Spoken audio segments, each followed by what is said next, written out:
আমি গায়ত্রী, আমি নিয়ে এসেছি আবার স্টিচের কিছু কাজ। দেখুন, শিখুন, ভালোবাসুন, ভালো লাগলে লাইক শেয়ার করুন। দেখুন, এটা স্টিচ তিনবার 3টে পাক দিয়ে এর মাঝের অংশটাকে ভরে নিলাম। একটা ফুলের মতন তৈরি করছি, পুরোটা তো দেখানো যায় না, যতটুকু দেখানো যায়। এবার যেটা বোতাম স্টিচ ডাইরেক্ট দেয় সেটা সূচের মাধ্যমে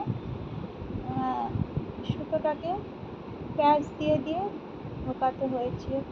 তারপরে দেখুন একটা করে পাপড়ি তৈরি হয়েছে, ঠিক 8টে একই রকম দিতে হবে। 8টা, এটাতেও 8টা দিচ্ছি। তারপরে সেই 3বারই 8টা দিয়েছি, 3টে।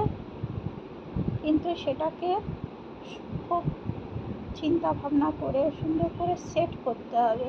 সেট করলেই এই ফুলটা আসবে, যেমন করে খুশি করে রাখা যাবে না। ভালো লাগলে বলবেন। রাখছি তাহলে।